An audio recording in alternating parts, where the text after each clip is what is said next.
সরকার এবং জাতির কাছে আমাদের আহ্বান, সেই 28 থেকে শুরু করে 6 সালের 28 অক্টোবর থেকে শুরু করে 2024 সালের 5 আগস্ট পর্যন্ত ফ্যাসিবাদের থাবায় যারা শহীদ হয়েছেন, বিদায় নিয়েছেন, তাদের সকলের ইতিহাস আমাদের পাঠ্যপুস্তকে তুলে আনতে হবে। এই প্রজন্ম এবং আগামী প্রজন্মকে জানতে দিতে হবে ফ্যাসিবাদীরা এই দেশে কি করেছে, আর ফ্যাসিবাদের বিরুদ্ধে কারা যুদ্ধ করেছে, লড়াই করেছে, তা জানতে দিতে হবে।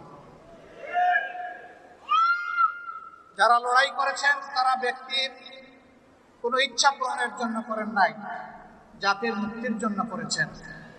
অতএব জাতির এবং রাষ্ট্রের এখন দায়িত্ব হচ্ছে তাদেরকে সম্মানিত করা, তাদের পরিবারের পাশে দাঁড়ানো, এক একটা মানুষকে, এক একটা সন্তানকে সামনে রেখে, এক একটা পরিবার স্বপ্ন দেখে তাদের স্বপ্নকে মাটির সাথে মিশিয়ে দিয়েছে এই ফ্যাসিবাদ। অতএব আমাদের স্পষ্ট দাবি, এই শহীদ পরিবারের মধ্য থেকে যোগ্যতা অনুসারে কমপক্ষে একজন সদস্যকে সরকারি চাকরিতে দিয়ে রাষ্ট্রকে তার কৃতজ্ঞতা প্রকাশ করতে হবে।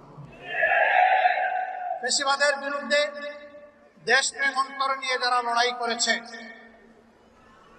তাদেরকে আগামীতে রাষ্ট্র চাকরিতে নিয়োগের ব্যাপারে অগ্রাধিকার দিতে হবে।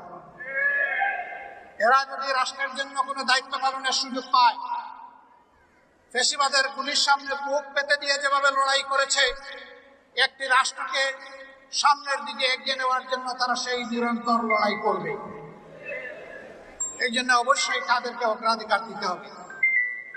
এখনো যারা আহত হয়ে হাসপাতালের বেড কিংবা নিজের দেহে কাতরাচ্ছে, উপযুক্ত চিকিৎসার অভাবে, প্রধানত সরকারকে অবশ্যই তার দায়িত্ব পালন করার জন্য তাদের পাশে দাঁড়াতে হবে।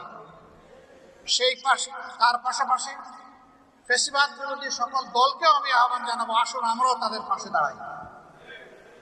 আমাদের প্রিয় সংগঠন 24-এর এই গণবিপ্লবের পরে আমরা চেষ্টা করেছি দল ধর্মের ঊর্ধ্বে উঠে যারাই শহীদ হয়েছেন, যাদের খবরই আমাদের কানে এসেছে, তাদের কাছে দ্রুত ছুটে যাওয়ার চেষ্টা করেছি, পাশে দাঁড়ানোর চেষ্টা করেছি।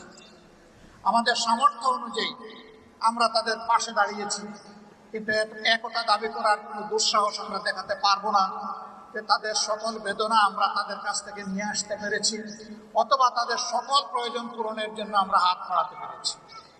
আমরা তাদেরকে সম্মানিত করি নাই।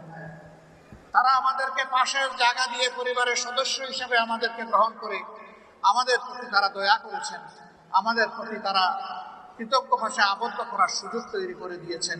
আরেকবার এই জন্য আমি তাদেরকে কৃতজ্ঞতা জানাই।